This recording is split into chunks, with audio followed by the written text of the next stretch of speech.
Example దీంట్లో ఒక matter ఉంది అంటే ఒక సబ్స్టెన్స్ వేగా ఇక్కడ ఏది జరుగుతుందంటే హీట్ మాత్రమే బయట ట్రాన్స్ఫర్ అయ్యి మ్యాటర్ అనేటువంటిది ట్రాన్స్ఫర్ అవ్వకపోయినట్లయితే అంటే సిస్టమ్ నుంచి సరౌండింగ్ హీట్ మాత్రమే ట్రాన్స్ఫర్ అయ్యి మ్యాటర్ అనేటువంటిది ఇది ట్రాన్స్ఫర్ అవ్వాలన్నట్లయితే అటువంటి సిస్టమ్ ఏదైతుందో that is called closed system.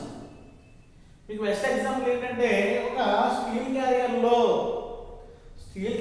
ఏం చేస్తారంటే మూత పెట్టేసి ఏంటిది వేడిగా ఉన్నటువంటి టీ పోసి హాట్ వాటర్ అండి అంత హాట్ వాటర్ టీ ఏదో వేసేసి మనం మూత పెట్టేస్తాం. మూత పెట్టినట్లయితే ఏమవుతుంది దీంట్లో స్టీల్ వెజల్లో కాసేపటి వరకు మాత్రమే ఏంటి హీట్ అనేటువంటిది ఉంటుంది. తర్వాత ఏమవుతుంది క్రమంగా ఆ హీట్ అనేటువంటిది సరౌండింగ్స్ ట్రాన్స్ఫర్ అయిపోతుంది. సరౌండింగ్స్కి ఏమవుతుందమ్మా ట్రాన్స్ఫర్ అవుతుంది. ఇలా ట్రాన్స్ఫర్ జరిగినట్లయితే అటువంటిది ఏదైతుందో సిస్టమ్ ఇక్కడ మ్యాటర్ అనేటువంటి టీ అంతా బయటికి ఇక్కడ ఏం చేసాము ఎప్పుడైతే నువ్వు క్లోజ్ చేస్తావో పైన మూత పెట్టేసావో టీ అనేటువంటిది బయటకు వెళ్దు ఓన్లీ ఏది మాత్రమే ట్రాన్స్ఫర్ అవుతుంది ఈ యొక్క సిస్టమ్ నుంచి సరౌండింగ్కి మాత్రమే ట్రాన్స్ఫర్ అవుతుంది. అటువంటిది ఏదైతుందో ఆ సిస్టమ్ని క్లోజ్ సిస్టమ్ అని చెప్తాం. ఇది in the open system what happens here matter and the heat both are transferred to system to surrounding to system. But in the case of closed system only heat is transferred to surroundings, matter does not transfer. Then third system, that is isolated system. Isolated system means ఇప్పుడు thermostat తీసుకున్నాం. ఇందాక ఎక్కడ వేసేసి steel క్యారియర్లో పోసి మూత పెట్టావు. ఇప్పుడు ఏం చేస్తానంటే ఒక థర్మోస్టాట్లో పోసి మూత పెట్టావు. ఎప్పుడైతే ఫ్లాస్క్ ఉన్నటువంటి లక్షణం ఏం చేస్తుంది ఫ్లాస్క్ లో ఏం చేస్తుంది హీట్ అనేటువంటిది బయటకు ట్రాన్స్ఫర్ అవ్వదు. అదేవిధంగా మ్యాటర్ అనేటువంటిది కూడా బయటకు ట్రాన్స్ఫర్ అవ్వదు. అంటే ఇక్కడ ఏం జరిగింది ఫస్ట్ దాంట్లో రెండు బయటికి లోపలికి ట్రాన్స్ఫర్మేషన్ జరిగింది. లాస్ట్ దాంట్లో ఏమవుతుంది మ్యాటర్ ట్రాన్స్ఫర్ అవ్వదు హీట్ ట్రాన్స్ఫర్ అవ్వదు. ఇలా ఉన్నటువంటి సిస్టమ్ ఏదైతే ఉందో ఆ సిస్టమ్ మనం ఐసోలేటెడ్ సిస్టమ్ అని చెప్తారు. దీనికి ఎగ్జాంపుల్ ఏంటంటే థర్మస్ ఫ్లాస్క్. అర్థమైందా ఓపెన్ సిస్టమ్ అంటే ఓపెన్ చేసి వేసినట్లయితే దాంట్లో ఉన్నటువంటి సబ్స్టెన్స్ హీట్ కూడా సిస్టమ్ నుంచి సరౌండింగ్ నుంచి సిస్టమ్ కి ట్రాన్స్ఫర్ అవుతాయి. ఇక్కడ క్లోజ్డ్ సిస్టమ్ లో ఏమవుతుంది ఓన్లీ హీట్ మాత్రమే బయటకు ట్రాన్స్ఫర్ అవుతుంది. Then final one isolated system ఏం జరుగుతుంది ఇక్కడ రెండు ట్రాన్స్ఫర్ అవ్వవు. ఇలా ఉన్నట్లయితే ఈ సిస్టమ్ ని ఐసోలేటెడ్ సిస్టమ్ అని చెప్తారు. ఇవి మనకి సిస్టమ్స్ లో ఉన్నటువంటి టైప్స్. తర్వాత ఈ సిస్టమ్స్ బట్టి మనం హోమోజీనియస్ సిస్టమ్ హెటరోజీనియస్ సిస్టమ్ అంటే సిస్టమ్స్ ఈ పేరులో ఉంది. హోమోజీనియస్ సిస్టమ్ అంటే హోమోజీనియస్ సిస్టమ్. హోమోజీనియస్ మీన్స్ ఒకే ఒక లేయర్ అంటే మొత్తం త్రూ అవుట్ ది సిస్టమ్ అంతా ఒక ఫేజ్ లోనే జరిగినట్లయితే that means single phase. Throughout system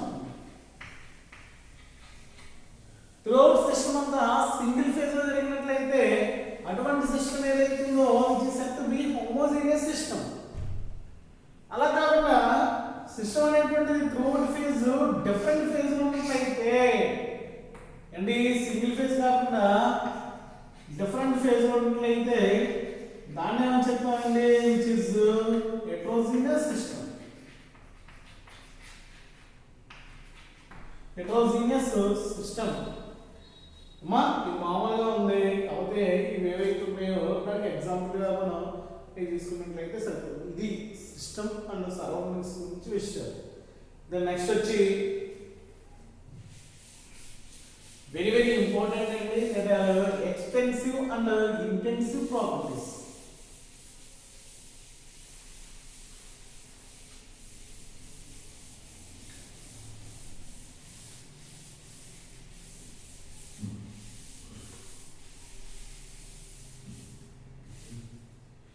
next దీంట్లో ముందు ఉన్నటువంటి చిన్న చిన్న డెఫినేషన్స్ ఇవ్వండి. Extensive and intensive properties. extensive and intensive properties. Weight extensive అంటారు, వెయిట్ ఇంటెన్సివ్ అంటారు అనేటువంటి చూద్దాం. వెయిట్ ఎక్స్టెన్సివ్ అంటారంటే the properties which are depending on the quantity of the substance. Here the property which is depending on quantity of the substance.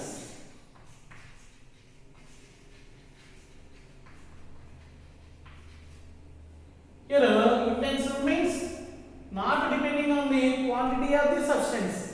Extensive ki intensive ki మీకు best example ఏంటంటే ఒక for suppose ఒక room ఉందండి, ఇలా ఉంది. ఈ room కి సంబంధించి మన రూమే ఉంది, ఈ రూమ్ ఏమనుకోండి, ఈ రూమ్ కి పర్టికులర్ ప్రెషర్ ఉంటుంది, పర్టికులర్ వాల్యూమ్ ఉంటుంది, పర్టికులర్ మాస్ ఉంటుంది. It is nothing but temperature. Temperature కూడా ఉంది. నేను ఏం చేస్తానంటే ఇప్పుడు దీనికి ఇలాగా ఒక గోడ కట్టింది. ఎప్పుడైతే నేను ఇక్కడ గోడ కట్టాను ఏం జరుగుతుంది, ఇది రెండు గోడల కింద విడిపోయింది. విడిపోయినట్లయితే ఇక్కడ ప్రెజర్ ఎంత ఉంటుందో ఇక్కడ కూడా ప్రెజర్ అంతే ఉంది, తేడా ఏమీ లేదు. ఇక్కడ టెంపరేచర్ ఏదైతే ఉందో ఇక్కడ కూడా టెంపరేచర్ అంతే ఉంటుంది. బట్ వాల్యూమ్ అనేటువంటి చూసుకున్నట్లయితే ముందు దీనికి ఉన్నటువంటి వాల్యూమ్ V అనుకున్నట్లయితే ఎప్పుడైతే నువ్వు ఇలాగ ఒక గోడ కట్టావో ఏమవుతుందండి, which is converted into V/2 which is also V/2. అంటే ఇక్కడ ఏమైంది, here volume is depending on the quantity of the substance. Quantity of the substance మీద వాల్యూమ్ అనేటువంటిది డిపెండ్ అవుతుంది. ఇది దీనికి ఎగ్జాంపుల్ గా చెప్పొచ్చు. ఎగ్జాంపుల్ వచ్చి వాల్యూమ్, అదేవిధంగా మాస్. ఇవన్నీ ఎక్స్టెన్సివ్ ప్రాపర్టీకి ఎగ్జాంపుల్ గా చెప్పొచ్చు. ఇంటెన్సివ్ ఏమని చెప్పొచ్చు, which is not depending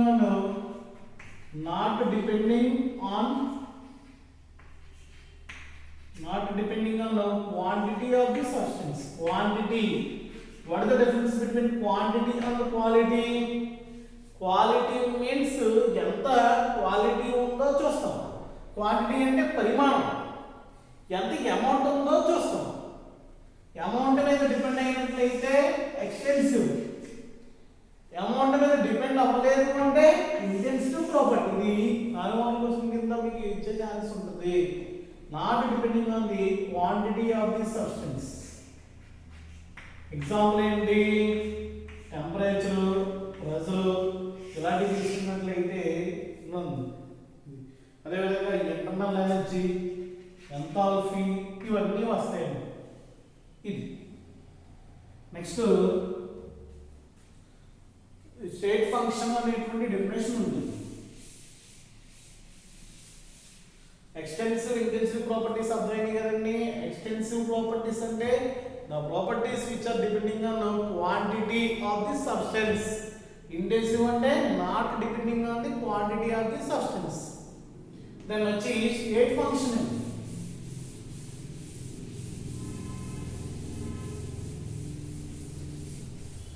next state function.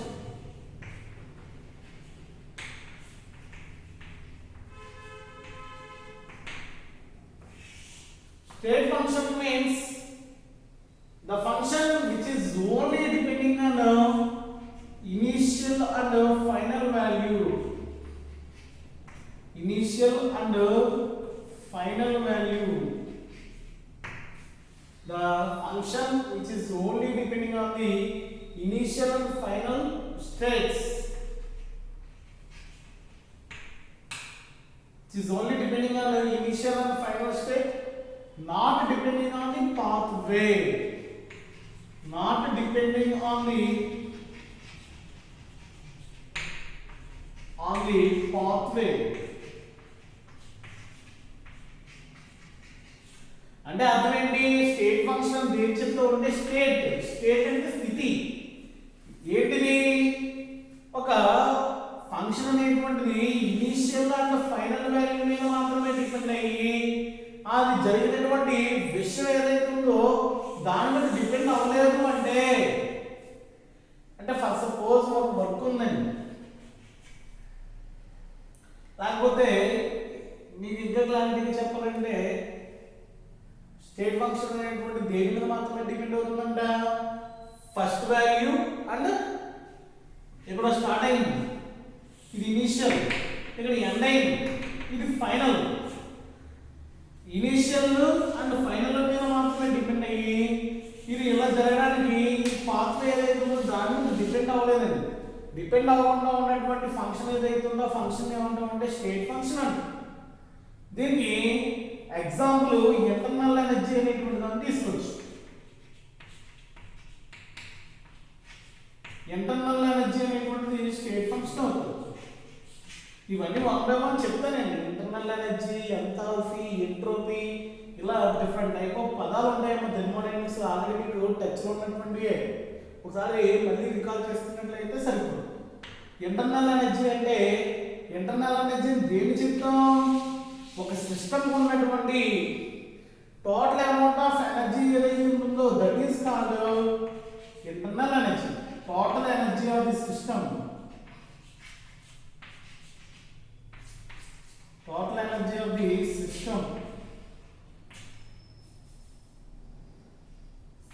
for doing work. అంటే అర్థం ఏంటి, ఒక పని చేయడానికి ఆ యొక్క సిస్టమ్ ఉన్నటువంటి మొత్తం ఎనర్జీ ఏదైతే ఉందో ఆ ఎనర్జీ మనం ఏమంటామంటే ఇంటర్నల్ ఎనర్జీ అంటారు. ఇప్పుడు నేను ఏం చేస్తానంటే ఒక వర్క్ చేస్తున్నాను.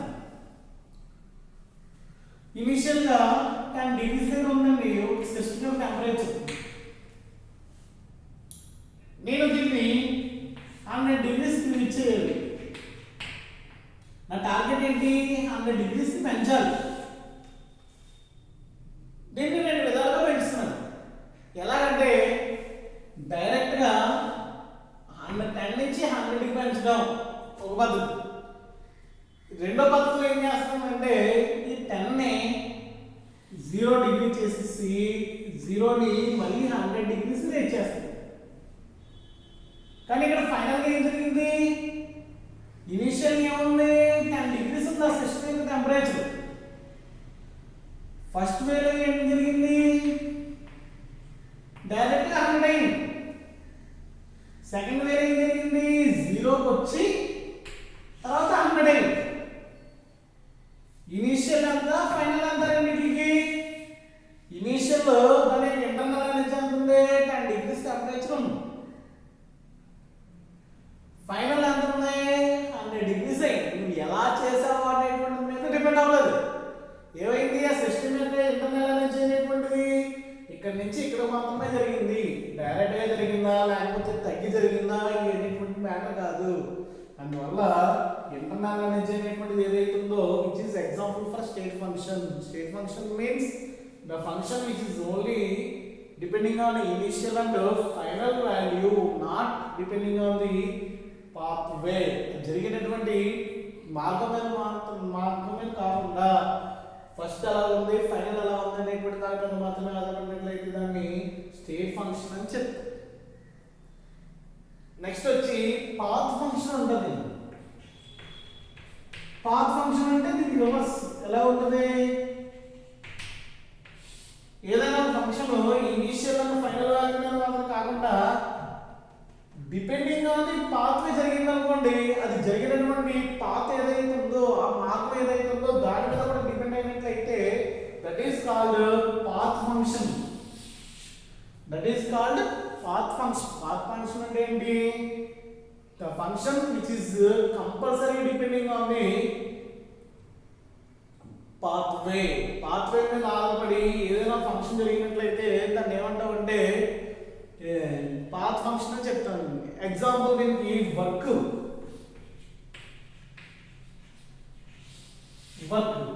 ఎలాగంటే ఇదిగోండి, ఫస్ట్ సపోజ్ ఒక అపార్ట్మెంట్ ఇలా ఉంది. ఒక మనిషి అన్నవాడు ఇక్కడ ఉన్నాడు. ఆడు ఇక్కడ నుంచి గ్రౌండ్ ఫ్లోర్ రావడానికి 2 మార్గాలు ఉన్నాయి. ఒకటి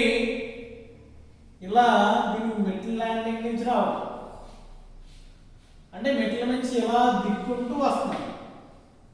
రెండోది డైరెక్ట్ గా దీనికి లిఫ్ట్ ఉంది. ఏముంది? లిఫ్ట్ ఉంది. లిఫ్ట్ మీద వచ్చినప్పుడు జరిగిన పనికి నడిచి వచ్చినప్పుడు జరిగిన పనికి వేరియేషన్ ఉంటుందా ఉండదండి? ఉంటది కదా. అంటే పాత్ ఫంక్షన్ అంటే అక్కడ జరిగినటువంటి దాని మీద కూడా డిపెండ్ అయి ఉంటుంది. అంటే ఖచ్చితంగా పని ఏదైతే ఉంటుందో పని జరిగినటువంటి విధానం మీద ఖచ్చితంగా ఆధారపడుతుంది. ఆ మార్గం ఏదైతే ఉందో ఆ మార్గం మీద ఆధారపడుతుంది కాబట్టి దాన్ని ఏమంటే పాత్ ఫంక్షన్ అని చెప్తాం. ఏమని చెప్తామండి? పాత్ ఫంక్షన్ అని చెప్తాం. ఇవి దీంట్లో ఉన్నటువంటి జనరల్గా ఉన్నటువంటి definitions. Then very very important first law of thermodynamics. First law of thermodynamics.